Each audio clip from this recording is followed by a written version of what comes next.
public beta environment NAR. And as always, my runes and masteries will be in the description of this video. We'll be playing NAR as a jungler because I promised this on my previous video. I did make a top lane video of him in which I did pretty well. He of course is a champion who was built for the top lane, so he is described as a bruiser, collapsing top, as a bruiser or a straight up tank, and his overall kit is meant to fulfill this role.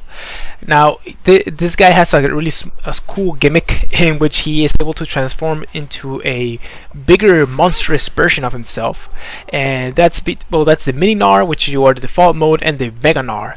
The mega Gnar gains a lot of bruiser type abilities and tank abilities, while the mini Gnar is more mobile, has longer range on his auto attacks, more attack speed, so he's more mobile in that regard.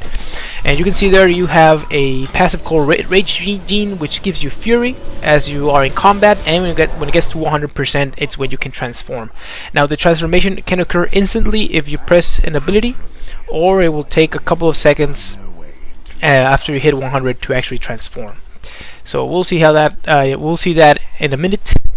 You will see transformation, and the reason why he can be played as a jungler is because he has a pretty awesome passive on the W, which will give you additional damage on your every third attack based on the target's maximum health. So that destroys jungle monsters quite fast.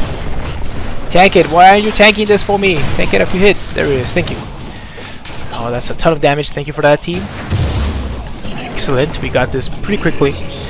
And the rest of his abilities are pretty awesome as well, but this is the one that makes him an awesome, well, not an awesome, but a decent jungler, or a decent clear of the jungle.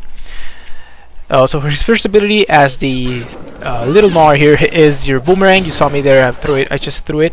And basically what it does is it gives you a really long range skill shot that it will hit a target and it will turn back as soon as it hits it, so it will not actually hit a lot of minions and stuff like that. It will just hit and maybe do a small AoE around that and go back.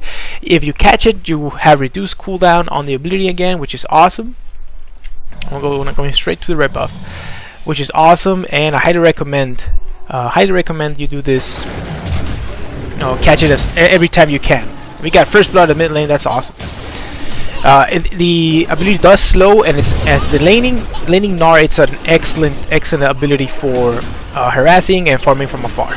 In the jungle, I just take 1 point into it, and I don't really max it. You know what? Top is pushing a lot, so I'm gonna concentrate on farming this, getting that level 4. So I'm gonna get an extra point into the W here, so it's faster. Good job. And when you're the Mega Gnar, it actually throws a boulder which you can also pick up, and it will reduce the cooldown again, and it will actually do a good amount of damage. I should be kiting here a little bit. There it is.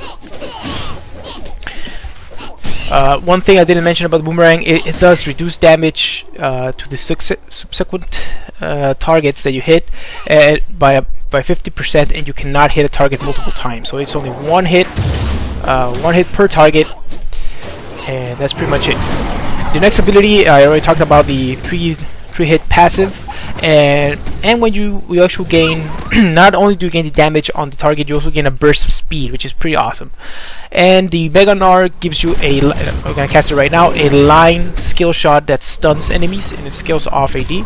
And since I will be maxing this first, it will actually give me a good amount of damage and low cooldown on this when I transform. So pretty awesome to have this at your disposal. And your next ability is your E. Your E is a small leap that gives you attack speed when you're in the mini Gnar form, and you also are able to jump additionally. So if you hit a unit, it doesn't have to be a ally unit or enemy unit, it can be any type of unit, you will gain a little bit more jump. There it is. And the second jump actually gives you has a scaling HP scaling on the damage, so that's pretty awesome to have on the ability. Although it's pretty hard to aim, you have it there, and it's important that you do. And with your the big Gnar, it's just a regular jump that will do damage based on your max health as well, and it will slow enemies around yourself. So that's pretty awesome to have. He's about to transform, but we can probably do something here. Here we go. Oh, nice jump there. You have excellent chasing. No, go in here. Go in here. He's about to transform, dude. It took too long to help me, so we're done. I got him pretty low, so that's good. your ganks are not the best, at least early on, and you need to do a good job of balancing out the